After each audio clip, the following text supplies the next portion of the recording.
Hey, everybody. Good morning. I'm Ken Rose, and we are live at Tiki Hut Studios today. Actually, we're not live at Tiki Hut Studios today. If you take a look at the scenery behind us, guess where we're at. But that's who I am, and this is who he is.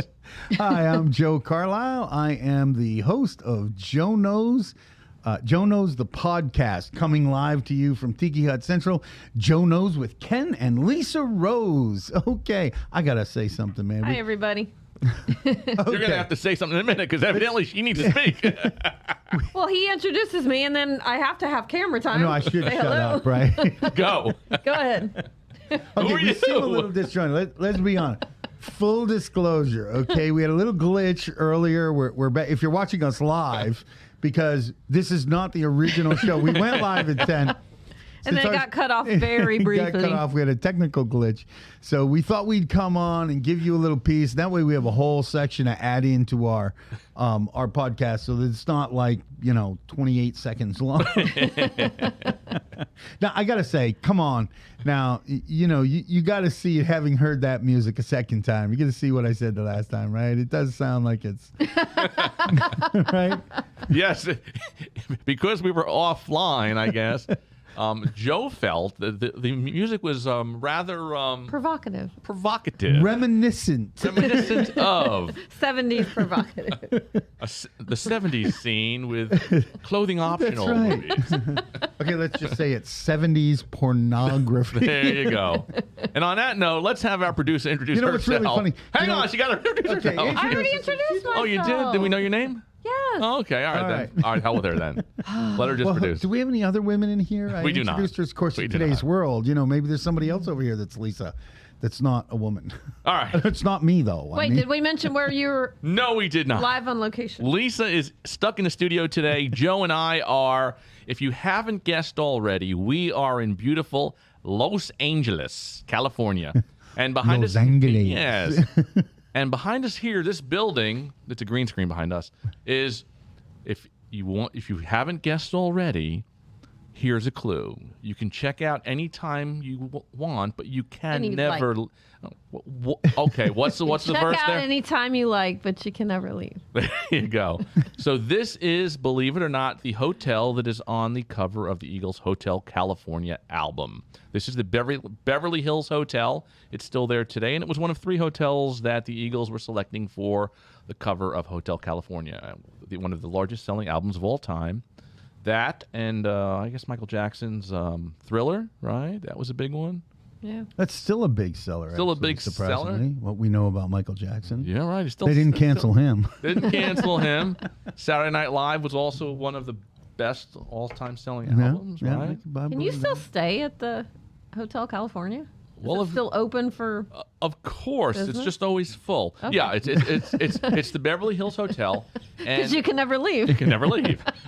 There you go. And of course, we're already off topic. But anyway, Joe, how was your weekend again?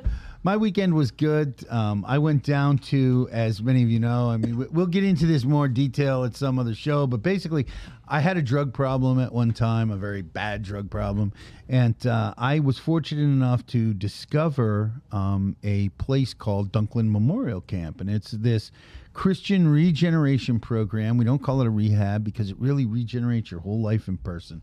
And 10 months in the Okeechobee swamps, cutting logs into boards. The second largest producer of pallets in the state, so they're completely self-sufficient.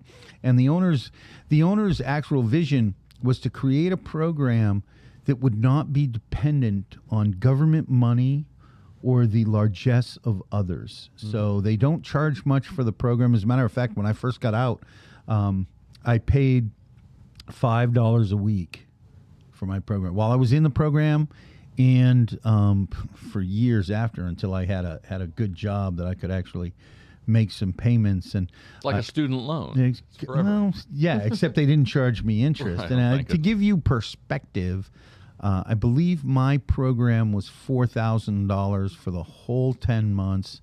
That covered room, board, clothing if I needed it. I mean, everything. Clothing And optional. not there. Yeah. Not there. As a matter of fact, when we were there was a lot of guys that were used to, well, it's hot, let me take off a shirt. And I was like, this is a Christian program. No. Keep your shirt on. You're going to be a man and learn how to be sweaty.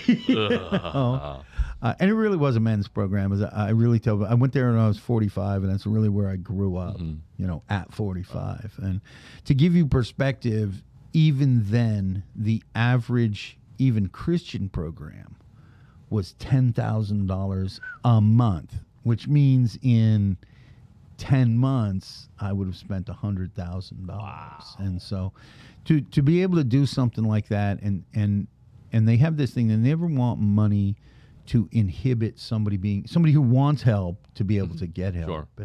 And I was telling this funny story this weekend to some of the guys that are there. So they have, my wife and I were there because they have a homecoming every year, and it's basically a chance for the graduates to come back and connect with each other, and just keep that sense of community, catch up and see how other guys are doing, and we give testimonies during church services and that sort of thing. But since I was there, 10 programs have been planted based on this same concept and curriculum. Wow. So my wife and I support a couple of those too. They're not all in Florida. Some are in Georgia, North Carolina, Virginia. So they're all over the place. We get a chance sometimes to share with. My wife came to the program. Well, when I say she came, she was not in the program, but she committed to coming back and part of the deal. They had a thing called family recovery, advanced marriage, and family processing. It was basically teach you how to actually be a decent human being and work on each other, work on your marriage together. Well-being. So often only one person is working on a marriage. Unfortunately, it's probably why we have so many divorces. And one of the big benefits of it is you get to go and remember where you were. And it can be very emotionally exhausting. Sure. Because I can remember, where, under the tree that's still there where I confess something to my life. I can remember to my wife. I can remember where, I really, the picnic table that I was sitting at when I got a real revelation of how I'd treated my kids, even though I'd never, ever hit them. Right. How I'd affected them. So you really see where you've come from, and it's just a cool place. There's therapeutic. There's no television. There's no technology. There's no smoking. Do you need me? Huh? Phillips. Direct mail. Oh. Okay. Is he on the phone? Oh, he's up at the counter. Mike, they are printed. I still have to put them in the. I have to sort them for mailing. So my email. I said I'd call him when they were ready. Okay, so we are actually in a Sorry real about that. business. That's all right. We're a real business. Apologies, man. We run business. We doing what it takes. We getting it done. We take care of business. Taking care of business. We'll cut that out. We're taking care of business. We don't cut that out. No, it's all part of the show. It's all part of the That's show. how things go. So, anyways, I told somebody this story about how I forgot what I was going to say. No idea. No idea. Not important. Anyways, it was a good time being at the trip. It's a good time. It was a good time. And I understand you and Lisa did some very, probably mostly Lisa. Lisa, what'd you have going on this weekend? Did some very altruistic I work. joined the Fabulous Flockers this weekend, and we cheered on everyone who ran the 5K. That was Saturday. It started at Sun Creek Brewery and ended there. It was a lot of fun. It was the Conrad Buckley 5K run. 5K run. That's supported you can explain it better. Well, the Conrad Buckley Fund is a fund that has been set up to essentially pay the tuition of students. Really anybody that wishes to become a police officer. And I think Chief Broadway said it was $3,000 to send somebody through the police academy. And on Saturday alone, they raised over $10,000. So that gives three prospects an opportunity to go to the police academy paid by that scholarship. So that's Right. absolutely amazing. Now, you had a post, and I was sharing this in the clip we lost, that he had printed. Ken does a lot of printing for organizations and groups that we support for nothing. He it's pro bono, but this one really hit him. I'm at Dunklin, and I got 3. Dunklin has a bubble, so you pull off the road and you have no service, none. It's like 5 bars on the road, drive through the grate, nothing. And Saturday or Sunday morning, I got 3 bars, and the thing that pops up, the one thing I see is a post Ken does. It's this placard he did with the names of the 500 some odd officers that have died in the U.S. in 2021. Right. And of course, he makes me cry. And now guys are like, "Oh, are you okay, Joe? Are you struggling? Did something happen?" It's a good cry. It's a Yeah. good cry. It's a good cry. But Yeah, those officers that we lost the line of duty, some were suicide, unfortunately, and some were COVID related. It was about 500. Yeah. Suicide's been an issue for law enforcement for decades, but I could imagine that in light of the climate, and again, we don't talk politics here, but in the climate that we've had, people, I mean, it's got to be rough to go to work someplace where you feel like everybody hates you. Mm-hmm. Well, we experienced that last weekend. But believe it or not, and I felt bad. Now Lisa and I were coming back from Daytona Beach, and I don't obey the speed limit, so I'm doing 20 miles over the speed limit, Oh, ouch! And all of a sudden, this Just briefly, he was just passing I a was just motorcycle. passing somebody, but this officer pulls behind me, and right away I'm like, oh, okay, because I haven't had a ticket in probably 40 some odd years, and I don't know what to do. So I'm like, okay, I gotta take off my. Let me show the officer in the mirror. Mm-hmm. Yeah, I see you, and I'm taking my seatbelt off, and I'm grabbing my ID, and I'm watching her walk up to the car so cautiously that and I could never imagine approaching somebody where something bad can definitely happen, and I can understand why the suicide rate is high, why they fear so much, and it's so wrong that people that are out there to protect us have to feel afraid. I don't know if you noticed, and but it's I'll bet really you weird. as she approached you on the driver's side, I'll bet you she touched the back of your car, either the trunk or the back window. I don't know. I just It's procedure, and actually, there used to be a show on called Live PD before the whole defund movement, and I asked my wife, I was like, how come they all doing that? Well, it's actually a reason. If they get killed, the DNA is on the car. And I mean, think about Really? that. Think about going to a job and learning to touch something every time you were. I mean, pulling people over, that's a common thing in your job. Imagine where your head's got to be to remember to touch the car every time, Right. just in case somebody hurts you. So there'll be DNA on the car to prove they were the ones that hurt you. Yeah, I mean it's But to live in fear that every time you stop somebody, you don't know if that's your last stop. yeah, and this was Terrifying. this was probably 3:00 in the afternoon on a Saturday, so it wasn't like a 3 a.m. Yeah. stop. And I was like, gosh, She was super cool. She She just was gave us a so warning. nice. She said there's a lot of people in town right now. Just slow it down. So I She was will really tell cool. you a story. It's of course Dunklin. When I went to Dunklin, I was an extreme drug addict. I smoked $1,500 worth of crack a day, 3, 4, 5 days a week. If I took a day off from smoking crack, it was so I could rest up to have another 2 or 3 or 4 days.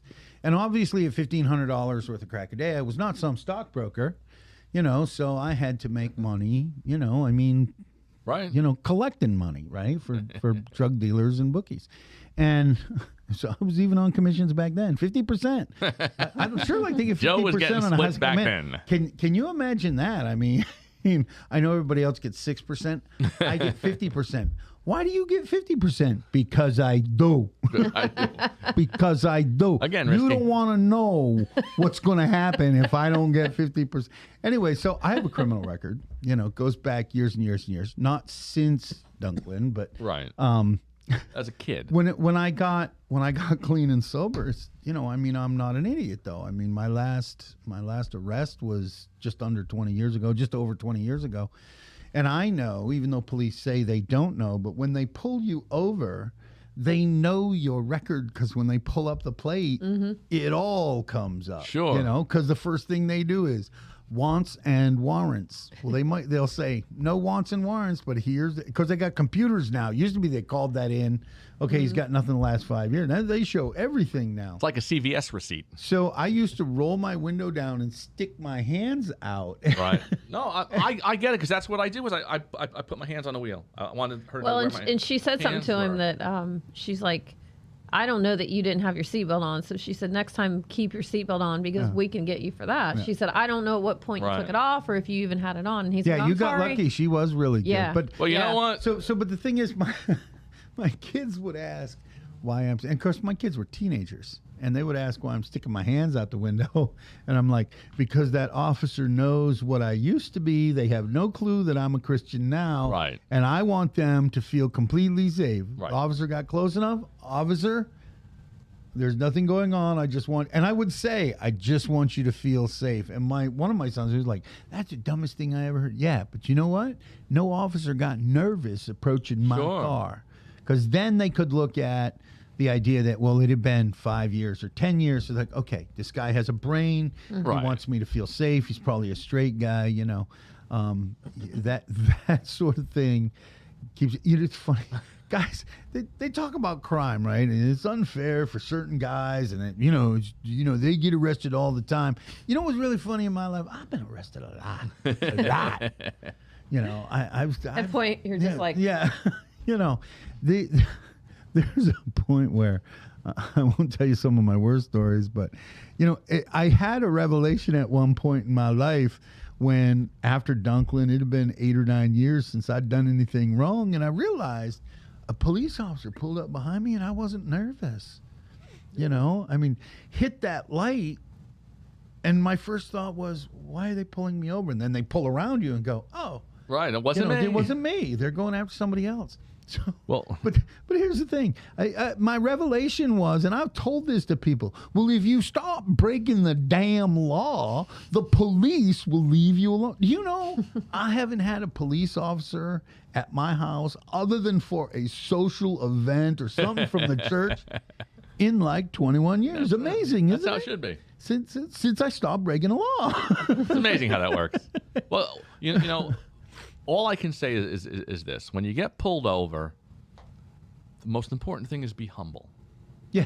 Don't pop an Don't attitude. make excuses and attitude. Oh well, you didn't clock the guy. Just be humble, because I was And humble. respectful. I was respectful, and in the end, Lisa couldn't find her damn insurance card. So the woman, the lady got tired of waiting for me to look up so, my so new the officer was like, my look, new look, insurance guys, card.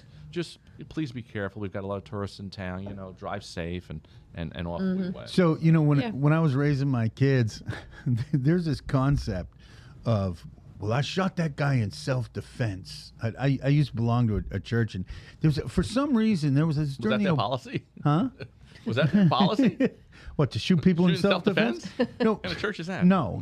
So here's the thing.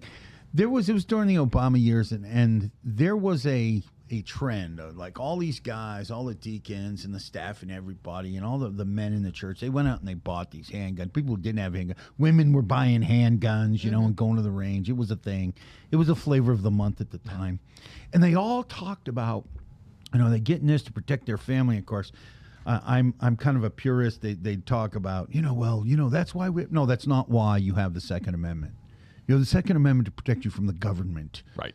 Not from a burglar. It also works for a burglar, but Well- it's not to shoot people in your community. It's to protect you in case the government says, in case something like what's going on in Ukraine has. Sure. I've Right. got guns, and Right. I don't actually have guns because I don't have the right yet. But that's one of my big bucket list checks is to get my right to own a gun back. We'll see. So it's been 20 years. Maybe it's time to check. So anyways, these guys, they're all, every time we get together, they're talking about how they'd shoot somebody and not feel bad. And they'd feel bad, but, they'd be okay with it because they got to protect their family. Literally 3 months after this trend dies down a little bit, we're up in Summerfield.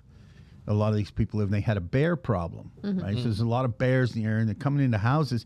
And this guy is talking about how, he was in his house, and the bear is tearing up his trash and ripped open the door to his garage, and he didn't know what he was going to do if the bear came through the door. And I said, wait a minute.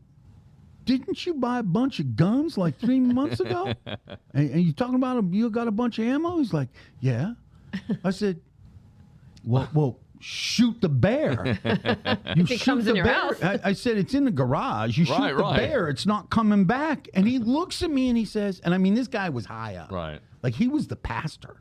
And he says to me, well, if I shoot a bear, I'll get in trouble. And I'm like, not if he eats you. well, I said, If it's self-defense. so he said, you're going to be in trouble with fish and game. And I'm thinking, you know, if you shoot a person, even in self-defense, you're going to get in trouble. one way or the You other. might not go to prison for murder, Right. but your life is going to be miserable Yeah. for a while. Yeah. You got to be careful with stuff like You that. might get away with it. So anyways, I always taught my kids, be respectful with the police Mm-hmm. because they have a tough job. They're stressed out already. Look, if you come at me with attitude, even though I'm a Christian, there's an 80-20 chance There's a bark coming at you. that I'm probably bark. I don't Maybe know. a Depends bite. on how bad your attitude is, you know. And the thing is, if he had come at her with attitude, being 20 miles over, Hey, you'd have 4 tickets. You'd be or they looking could at, arrest him. Yeah, so- But he was nice. Oh, from the they mostly get-go, and probably would have really jacked him on those fines, though. Yeah. You know, but I was points and all of humble. that. I don't yeah. think you were 20 miles over though. Well, So, but what I'd always There's tell no the way. kids is, look, these guys are stressed out, okay, and they've got the right to be. They can be grumpy, and they've got a badge and a gun, and they have a license to use, or they have a stick and a gun, and they've got a license to use it called a badge. so behave yourself. I know you want to be right, but somehow you being right and lying up in a hospital bed with a jail hospital bed with 3 broken ribs, I'm telling you, just shut up and Shut up and be nice. Suck it up. even if he's a jerk. Yeah, look, I think people just just be humble. So you we're know. being a little lighthearted, but the make a mistake, event this weekend was very, very important. Yes. Thankfully, we love our officers here in our community here in South Lake, and generally in Orlando, or not in Orlando, but in Florida. We love our police for the most part. And Chief Broadway even ran in the 5K Yeah. along with some other officers. Overall, the Claremont Police Department has to be one of the most approachable, supportive of the community. They are like they're peace officers. Yeah, I mean, there's policing like they have to do in crime-ridden areas, and I get that, but these are peace officers, and they they're love the community. They love the community. They're a fabric of the community, Do you want- which wanna- makes a big difference. Claremont, Groveland, these places which have had higher crime than some of the other communities in our South Lake area, these police have in the last 10, 12 years really committed to the community and done Immensely. into those crime-ridden areas, building relationships with the youth, with the families that live there, being a part of the community. I mean, I actually live in a place that used to be much rougher that isn't. It's a nice little middle-class community because of the work the police did, under Chief Broadway and under the chief before him for a few years. Community police, I've been out there when they are giving away bikes. I mean, a lot of people don't know this about Claremont Police. They actually have an event every Christmas that they do with another organization, a Christian organization. I think it's Men for Christ, or I know the mayor has. Yeah, the mayor is involved in that organization, and they've been doing it for years. And my wife and I drove by, and I saw the police, and I pulled over, and I pulled out my camera. I was like, "Hey, no fair! You didn't tell me something was going on," which is the cool part. They don't tell everybody they're about to go into this Right. community. They tell the people in the community, but their idea is to make sure every child has a Christmas present. And they give away bikes and toys and also, so no kid ever has to. Now I'm getting choked up. Relax there, Joe. Relax. It's just, but the thing that gets me is they do these things. You don't know when the police officers go in there and they're feeding the community. They pulled out the grill and they're grilling up burgers and dogs, in a subsidized community. They don't talk about that stuff, and even here in our community, it is what it is in large part because of these guys. Broadway and one other officer ran the entire 5K in full gear. Oh, see, that would have been cool to Full see. gear, yeah. Did they strip it off at the end? No, they catch some ran water, through the and line. then they walked through it. They kept it on. I was like, wow, that's Look, impressive. I want to shift gears a little bit. I think, And remember, because we're on a, yeah, credit where credit is due. And I'm going to say this for the record. Chief Broadway is one attractive man. I got to say, if I swung in the other direction, I would have a serious man. Time to cut. we're going off the rails on a crazy train. Chief, but here's the thing. He is. It's not that he's just good looking. He's charismatic. He's charismatic, and he's just so damn nice. Yeah. And I mean, he just, I would, if I were gay, I'd have a serious man crush. All right, we're going to tell Chief Broadway that Joe has a Well, he's man got- crush on He him. knows, I've told him. He's approachable. Yeah. He's very Yeah, approachable. He's very active, and look, anytime you do something in the community and it goes unnoticed is a good thing. Yeah. If you're going to do good deeds and you're going to promote them and put it all over, I just did this, I just did that, it takes away from what you're the doing. purpose. It defeats the purpose Yeah. of what you're doing. Do you know, it's really funny. The three people in this room do a lot of altruistic stuff. I mean, I know that the people that are trying to help me advance my life and advance my business are always asking me to question those things that we do, the time that we spend in the community. And the funny thing is we never advertise that stuff. No. We don't talk about it other than to say, I'm I take part, and it's We take a picture, we're at this event supporting this, but it's not, hey, come support Right. my business because I do this. right. And we know other people that do. I won't mention their names. No, I really won't mention their names. Yeah, But it's unnecessary. it's very common for like mortgage companies or realtors to do it. I'm doing this event and our brokerage is doing this event and come. People find out you do the event that are at those events. That's right. Or because you're supporting people that event is for. Now, Marketing Minute. Yeah, wear a T-shirt that has your brand on. Yeah. Give away T-shirts. Here's something. You really want to utilize an altruistic event to support your business. What you can do is make a big-ass donation and come here and talk to Lisa and get some T-shirts to give away. Sure. For people, what? One of the things I really love, actually, it's an idea I just got here on the thing. I think I'm going to do this. I love having a clean, dry T-shirt to put on when I'm done running. Because most of the time, you got to go home in that wet. Oh, you should bring an extra shirt, Joe. Well, I do, but it's usually this. I mean, I feel like it looks like crap, and towels. You could do. I actually thought there's stuff. Can you get towels that are branded? Yes. Yeah. Yes. Because We're talking about doing them for the golf event, the possibly. Kiwanis golf tournament. I think that's a good idea. Have somebody handing them out across the line. Here you go. Have a towel. Well, Yeah. what you should do, because I think the only thing that you own that says Joe Knows is you should go running with your Joe Knows hot dog apron. That is a good idea. Anyway, I was actually trying to figure out. I saw that and I love it. And of course, it was designed for me to wear, so it doesn't actually have a phone number on it. right. So I think I'm going to talk to. Would I get that from you or from you? Who do I get? What do you want to from? get? I get the aprons. Oh, From me. Yeah, at least. Yeah, I was I was told my wife. I said I've got to find a way to like use this concept as a giveaway. Right? I mean, how? I mean, like at some I've event. got it right here. Maybe a chili event or I something. have it right here. Oh, do you? Okay, we'll talk about it later. We'll brainstorm. Okay. I want to shine here. But Okay, I don't know if we're going to brainstorm. We might brain shower today, okay? It's just Yeah. a little. All right.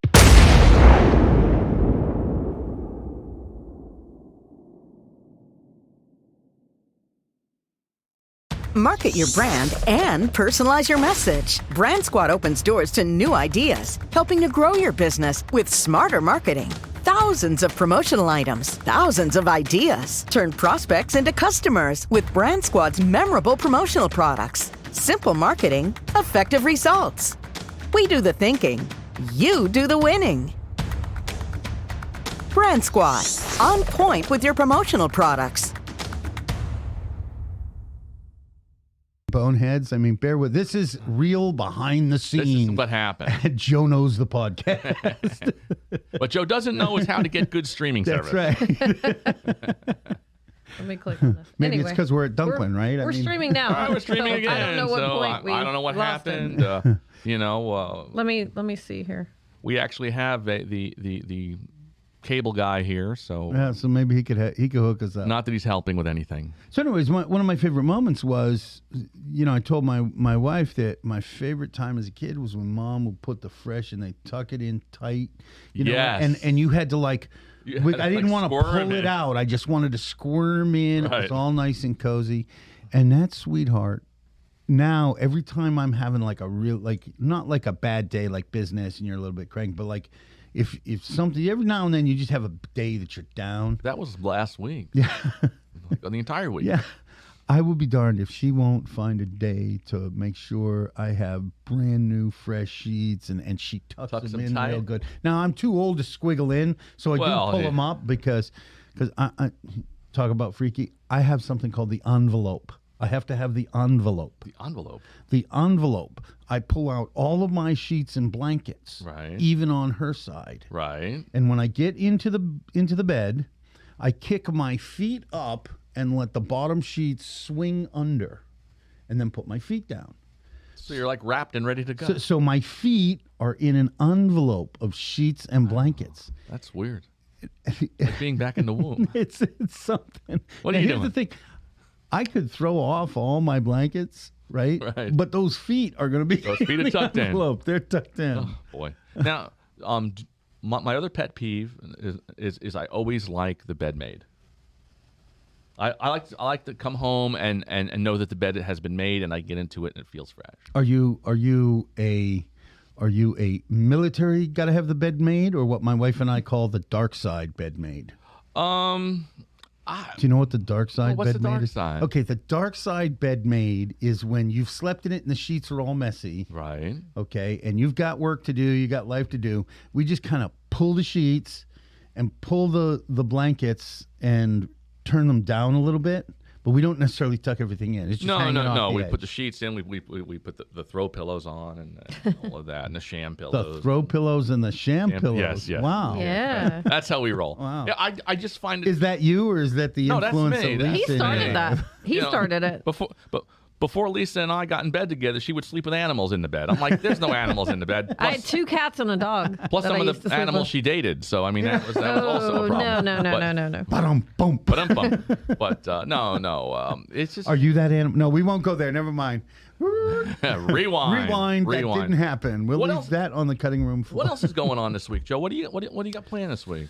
Let me see. Came back and my tomatoes were kind of dried out, and I got a little nervous. I threw a little bit of water on them, and of course, I threw a lot of water on them because I didn't want them to die. And But wouldn't that just be sun-dried tomatoes? yeah, well, but they're not tomatoes yet. You got to get to the tomato before okay. you I get gotcha, sun-dried gotcha. tomato, right? And of course, because I spent probably 30 minutes yesterday watering those plants, it rained like crazy last night. So at some point, I have to get out into my garden and do some tending. I got that going on. I'm Nice. trying to find. I got a customer. It kills me. I've got a customer, and we were looking at houses last year, $1.5, $1.6 million, and he says to me, "This can't last." And I think this is crazy. I just want to wait till things cool off. And I told him, I said, things are going to cool off. They're not going to cool off now. They're not going to cool off this year. They're not going to cool off in 5 years. I said, they might cool off a little, but what you're going to see is a lowering of the increase, not a drop Right. of the price, And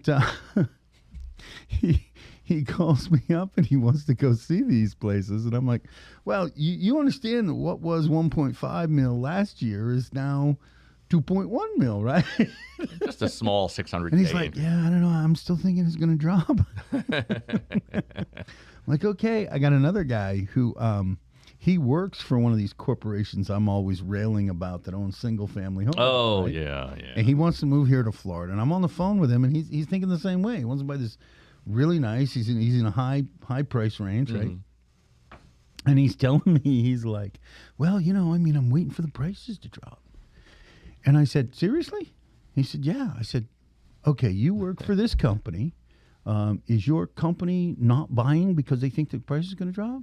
Oh, no, they're buying everything they can get their hands on. And why is that? He said, well, because there's a shortage of renters. And I was like, Right? and he still doesn't get it.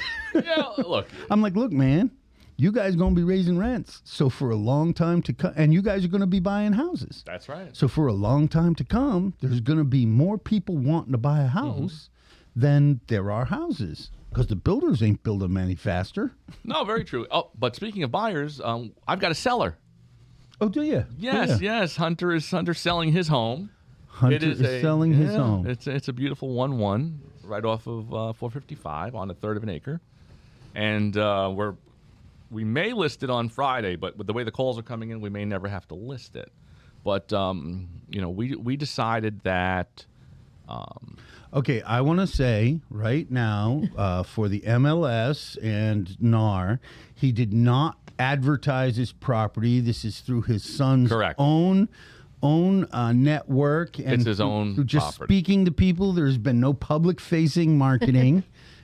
Just to make sure, and keep my friend out of a jam with you guys who think you're going to call up NAR, you're going to call up the MLS. And by the way, that makes you a narc. You stink. But we came up with a price that's fair, and we're not going to take bids. We're not going to take bids. We're not going to let people get outbid. So basically, this is the price, and bring the best offer. On the table, least contingencies, that kind of thing, and because we had somebody ask, a single mom kind of thing, always missing out because, beat up and this and that and the other thing and whatever it is, and I just feel that first time buyers shouldn't be taken advantage of. It's really funny you say that because I was just talking to an agent. Even though my producer's shaking her head, like, oh. I was just talking to an Nobody agent listens to this last night. show. I was just talking to an agent last night, and they were like, they were telling me about how they were struggling, finding anything on the market, and they've been working with this customer for, I don't know, 4-6 weeks or something, and I was, and I mean, she's a good agent. She cares. Some ways she cares too much, right? So she can. We all do that. You care too much, you complicate things, right? Right. And I had to tell her, look, you're big. The reason you have a problem finding your customer a house is you're only looking at houses that are on the market. Right. You got to find ways to approach people who might be interested in selling. I mean, that's what I do.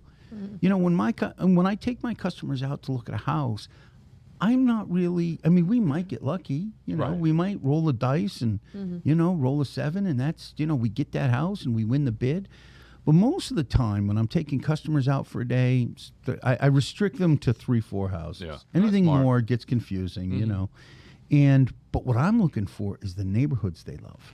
Right. So if they fall in love with 2 neighborhoods, even if the house we go look at we don't think we can win, or the house they look at is close, I know those neighborhoods have similar houses that might fit the bill, and it gives me a chance to reach out to and I call the neighborhood. I call people, and I've had 3 deals last year that I found the buyer a house from a seller who wanted to sell, but they didn't want to go through the whole It's a process. feeding frenzy Right. and fix everything up and everything like that. And it was a good experience for everybody. So I'm always looking for those things. And it works on the other side with the listing. What do you need? Some people need to maximize that dollar. So the idea of coming to the market and finding the most the market will allow. Some people are in a hurry. You can price it a little less and it goes a whole lot quicker. Although somebody said to me the other day, they said, well, my neighbor was in a hurry. So he sold the house in 3 days. And I'm like, okay, well, he could have taken another week and sold for $75,000 more. Well, yeah. You don't have to take the first 10 offers that come in, Well, yeah, you can hang out and wait. You can hang out and wait. And in this market, it's not like it was 5 years ago where hanging out and waiting would hurt you. This market, if I turn down these 10 offers this week, I'm fairly sure that next week I'm going to get another 10. Right. Speaking of that, I mean, because that's kind of a backwards marketing way. So I wonder, and again, I don't follow every rule that's in, that NAR has and the state has. So I'm wondering. I'm only wondering. No, he's a broker. Yes, he does. He didn't mean that the way it sounded. No, I'm sorry. I don't read every single rule and memorize Okay, them. there you go. So thank you. So my thought process is this, and I could be way off base. So let's say you have a couple or family of 4. Let's just say family of 4, and they're looking to buy in, Lisa's subdivision. and they're looking for they want 2,000 square feet. They want a minimum of 3-bedroom, 2-bath. Are you able, I wonder if you could direct mail the entire neighborhood and say, look, if you're interested in selling, we have a buyer that's looking for a 3-2, 2,000 square feet, family of 4, if you're interested in selling. Can you say that, I wonder, in a direct mail piece? Yeah. And then, I don't know if you could say the family of 4 thing because you're bringing up that familial status. You say buyer. You don't have to say you family just say of 4. You say, I have a buyer that loves your neighborhood. right. And they've loved several houses in your neighborhood. See, but the issue with that was saying, I have a buyer. That's the old, corporate. Which is why I always call. Which is a problem because then it's, oh, you have a buyer? Well, yeah, we work with a lot of buyers. But I don't say that. All right. When I say it, I call them. Okay. Right? For one thing, I call them. I door knock every now and then, but, let's face it, I look like something straight out of The Sopranos. Right. I am not the guy that Jimmy knows you're here. I see you moving the curtain. You may not be selling today, but tomorrow you're selling. You're going to sell. You're going to Take our keys here. You're going to sell something. But I like to communicate with them. And a lot of times, I think, and this is just my opinion, I know mailers work, and I use them in certain instances, right? But for me, that's always the long play.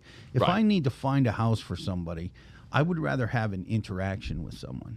Absolutely. And so it's personal. Yeah, I'll call them up, and I've actually said to people, okay, I know you probably heard this 1,000 times. I know it's probably sounds really bogus, but I really do have a buyer interested in your neighborhood.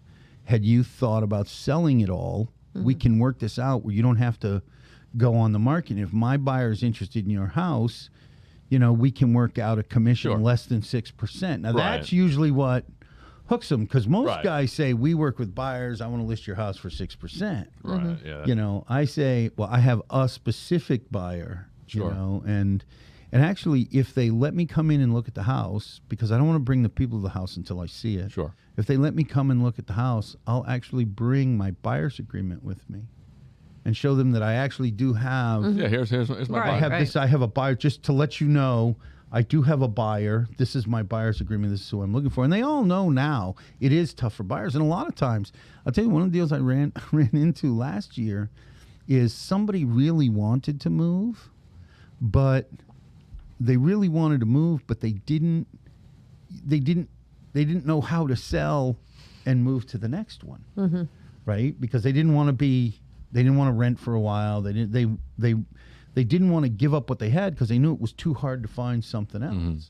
And so I went to their house and I showed them some options, ways to buy before you sell your house, ways to buy while you're selling your house. I talked about a travel trailer. Right. This guy was interested in building a house, and one of the sometimes you can do a lease back too.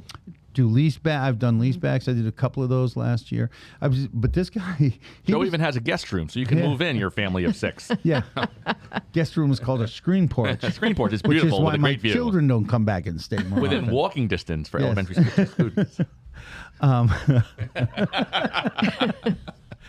But this guy, I gave this guy the option of, I just mentioned it. I say, some people are going to build, they have their piece of land, their services there. They buy a used, a used tow behind travel trailer, and they live in that for 4 or 5 months. And he went, I never thought of that. Right. Actually, I have a good friend that accesses actually Deborah Flora. Deborah and Brad Flora out of from A1 Aluminum.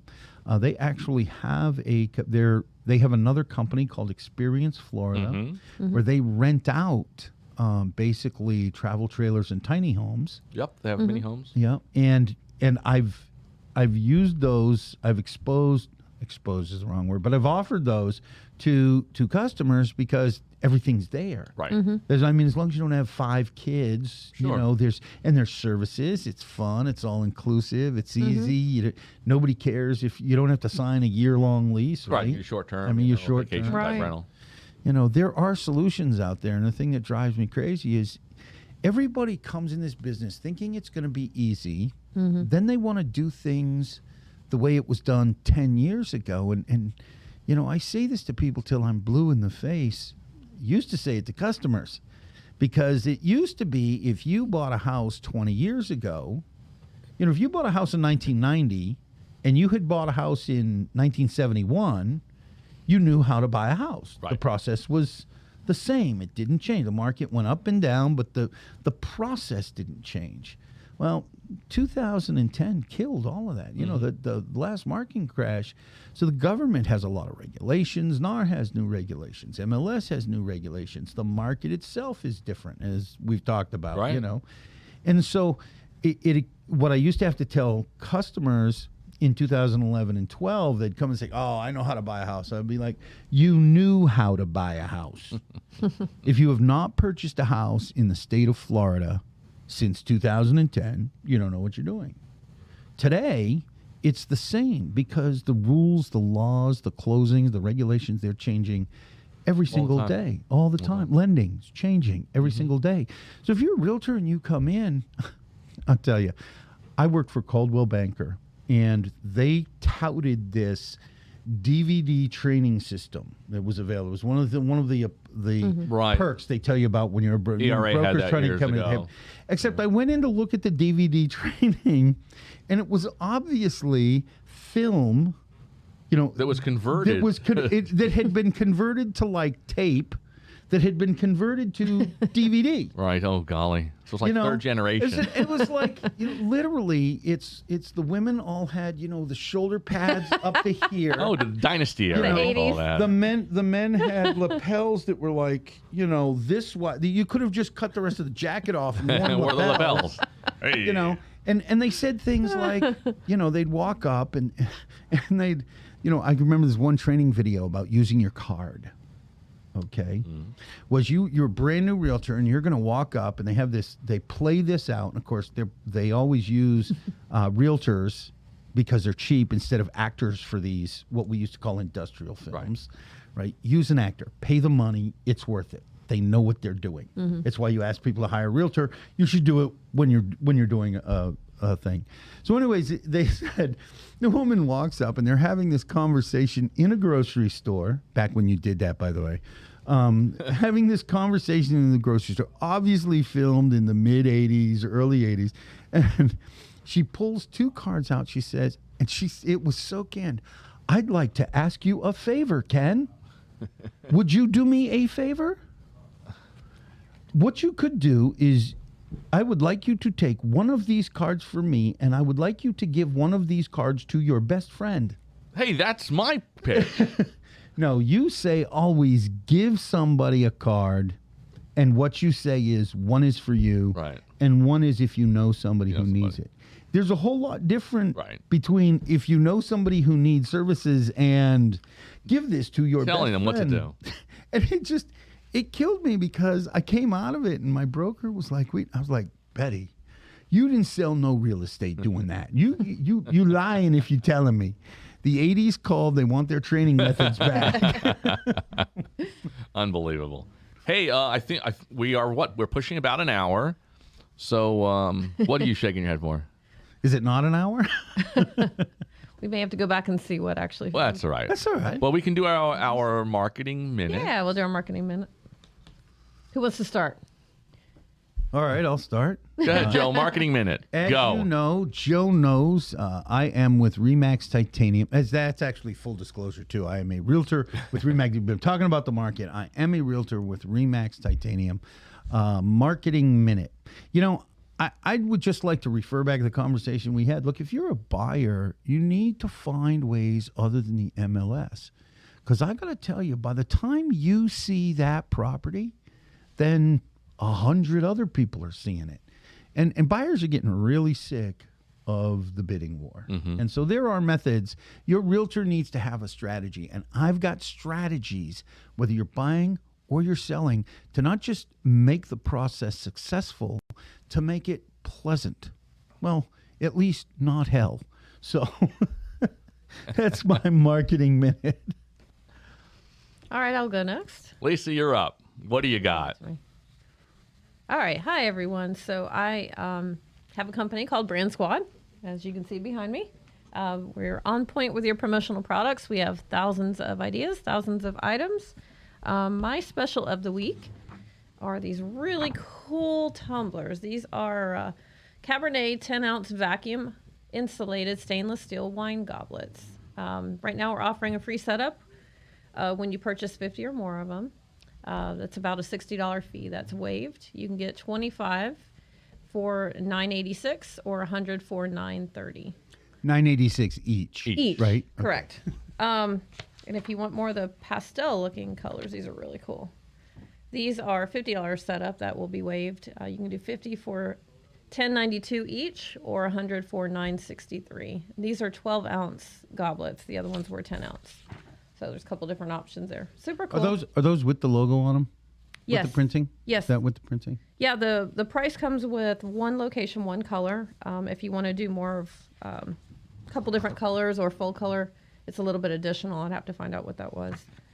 Now, that's actually a really good deal because somebody was telling me about somebody who does these, who has those tumblers.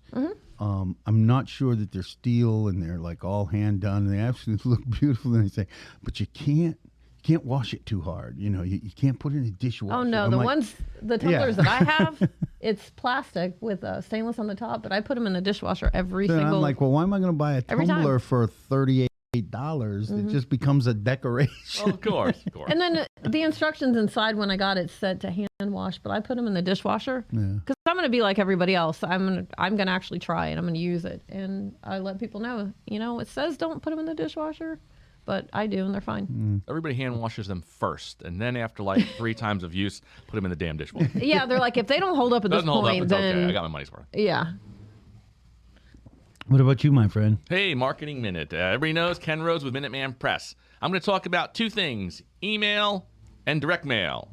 Email, you have less than a 0.5% chance of capturing a lead because the majority of email is spammed and people just delete it. Direct mail, you have a 3.5 to 5.5, 6% chance of a return on your direct mail piece. So if you mail 100 postcards, you should get 3 to 6 responses with direct mail. And direct mail is not a one and done. Direct mail is not a shotgun approach to 25,000 homes at once, especially for realtors, pool service, landscapers, house painters, any type of business where it's easier to work in one area, you farm it. And farming is a real estate term and you have to keep hitting that particular farm area or that neighborhood. It could take 6, 8 mailings, 9 mailings. But at the end of that, they'll remember who you are, and they'll say, yeah. Like if Joe was doing direct mail, after 6, 8 mailings, they see his face enough times, and they say, yeah, I'm thinking of selling my house. That guy Joe mails every 3 or 4 weeks or 5 weeks. Let's give him a call. So direct mail works. You come across as somebody who specializes in that neighborhood. You really know the homes. You know your stuff. Correct. Absolutely. So use direct mail. It works for a lot of businesses, and that's what we do. We do everything from designing it, printing it, bundling it, sorting it. We'll take it to the post office for you as well. It's hands-free for you if you choose that way, so give us a call at Minuteman Press. How small a run can somebody do with what do you suggest to get? I mean, that 3 to 5% is really impressive. Does it take that whole 9 months to get that? To see that kind of a number? It depends on the type of business it is. For example, let's say a pool cleaning service. A pool cleaning service may see results a little bit sooner than a realtor would because people, if they haven't thought about selling their house today, they're not going to think about it. It's a once every 5 or 7 years. Right. Or they're thinking about it over a period of time. But if you need your pool taken care of, it's something you're trying to do today. If you need your landscape done, it's something that you're going to need today. You know, if it's a restaurant that's giving you something like pizza or something, it's something today. With real estate, the important thing is that you have to build credibility because real estate is the one business that somebody's relying on you for their most expensive asset, whether they're buying it or selling it. So they want your credibility.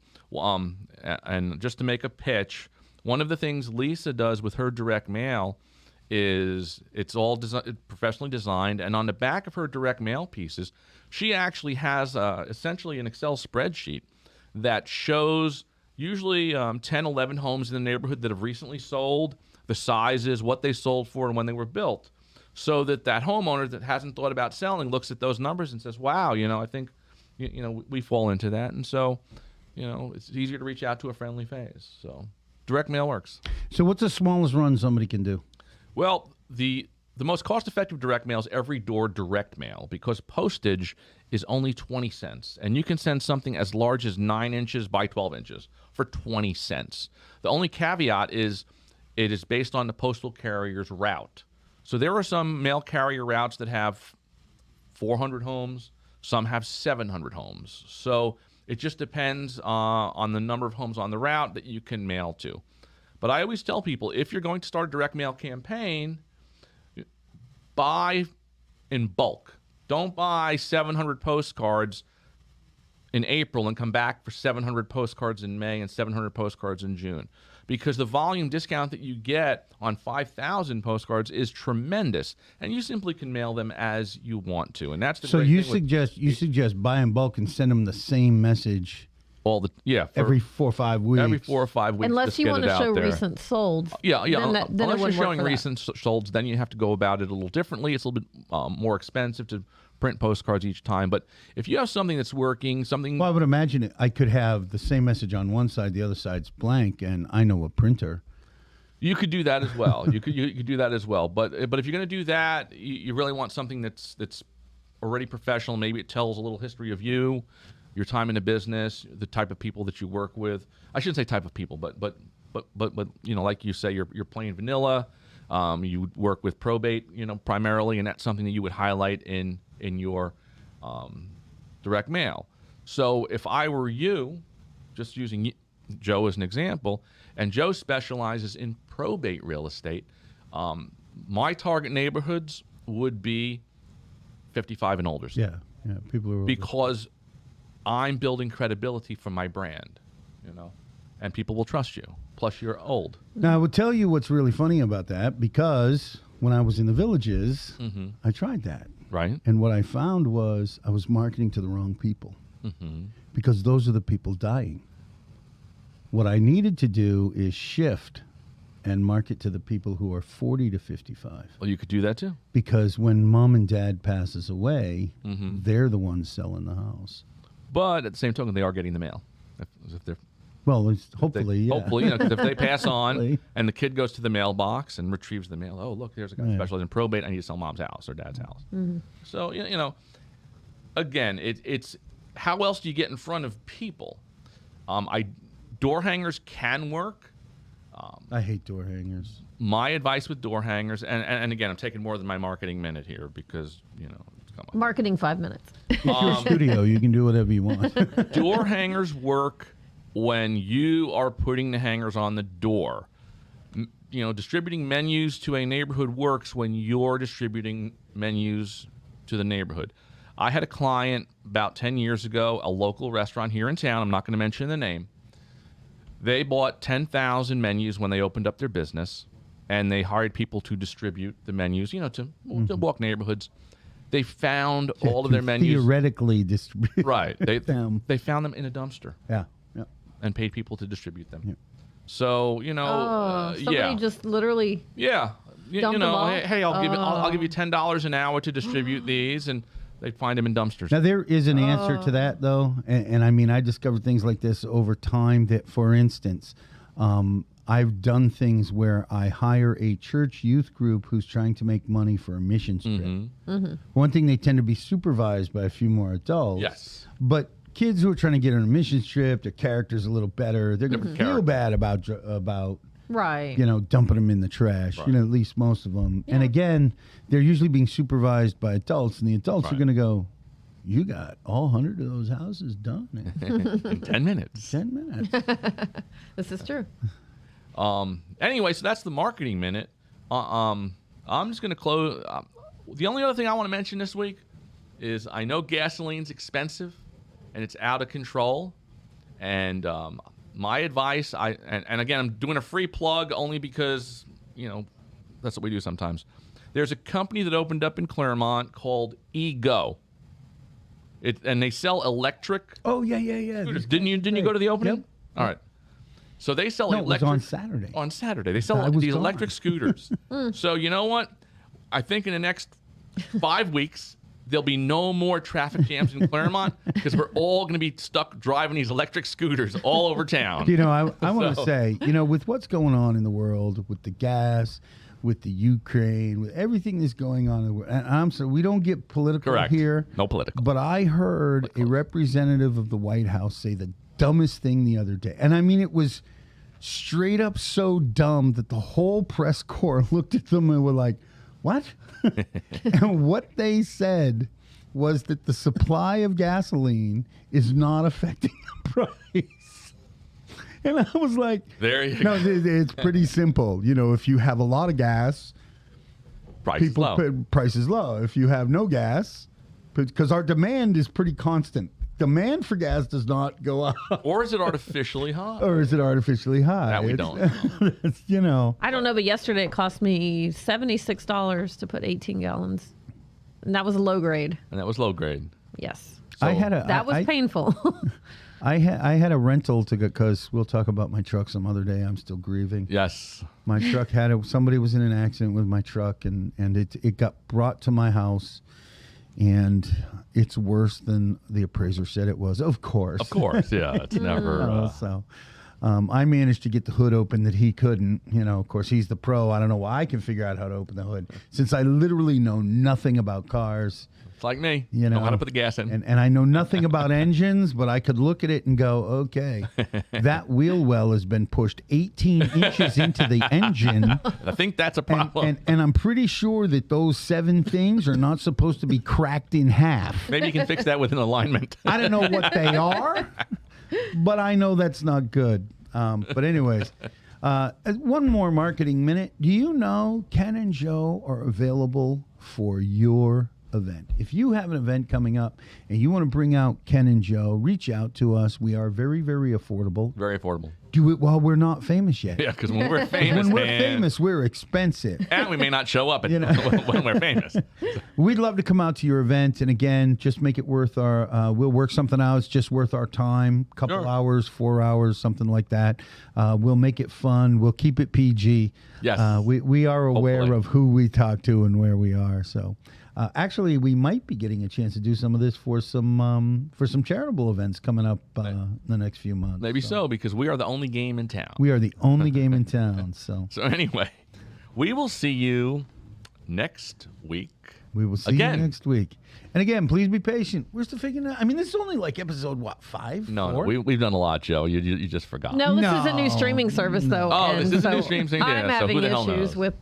So the with the point is, streaming button. we ain't been doing this for a year and a half. So we're still working out some of the kinks. I think Right. we've gotten our vibe pretty good. You know, we got to work out some of the tech, and we're constantly improving that. So please bear with us.